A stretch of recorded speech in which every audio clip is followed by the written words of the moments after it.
Open a book like the Rigveda and is easy to get lost immediately. You are looking at over 10,000 verses of archaic poetry, dense metaphors, and references to a civilization that hasn't existed for 3 millennia. But beneath that confusing poetry, there is a strict, predictable formula. These hymns were engineered with a specific structure in mind, and once you know what to look for, you can read them almost like a database. To extract that data, we are going to use the 4-quadrant analysis template.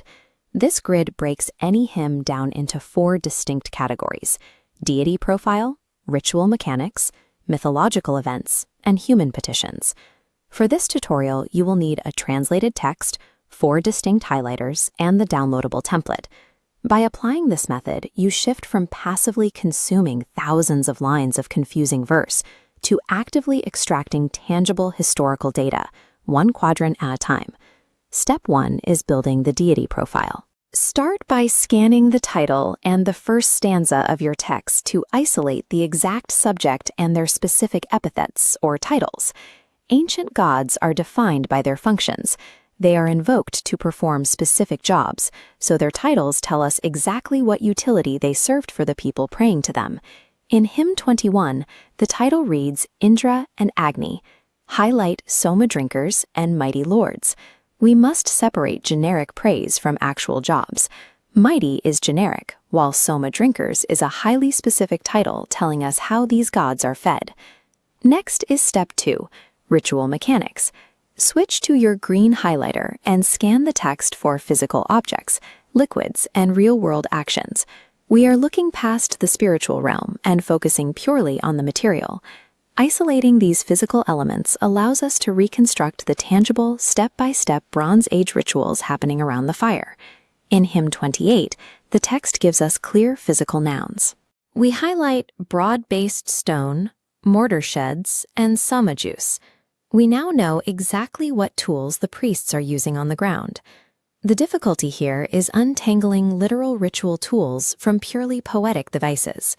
A golden chariot might be a metaphor, but a mortar used for crushing is a literal implement you can record. With these first 2 quadrants filled, you have successfully extracted the primary actors, the gods, and the physical mechanisms, the ritual. You have the who and the how of the ancient religion. Now we move to Step 3, the mythological event. Take out your blue highlighter and look for past tense action verbs describing cosmic or supernatural events. These hymns rarely tell a story from start to finish. Instead, they use fragmented epic myths as shorthand flattery to praise the deity. We have to extract these fragments to understand the core mythology. Here in Hymn 32, verse 1 gives us a specific action phrase. He slew the dragon, then disclosed the waters. We highlight that in blue. This is often the hardest step. Because these myths are only mentioned in brief allusions, you will need to cross-reference multiple hymns to reconcile these separate mentions into a single coherent narrative. Finally, we reach Step 4, the petition. Grab your red highlighter and scan the final lines of a stanza. You are looking for the specific ask or transaction the singer is requesting. This is the most grounded part of the entire text.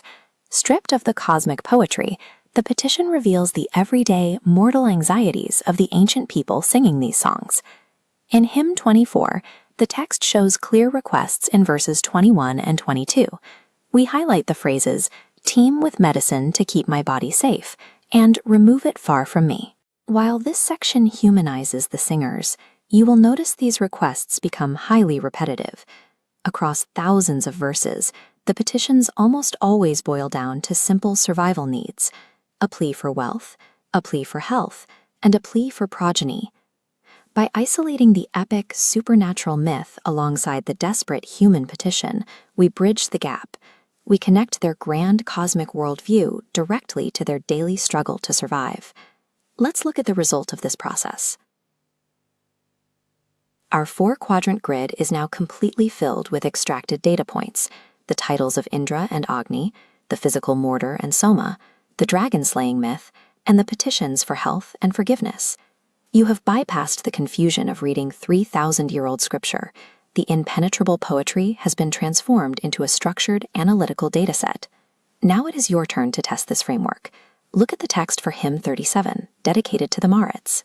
Grab your highlighters, isolate the 4 quadrants, and share your results in the comments. Approaching the text with this level of focus changes your relationship to it.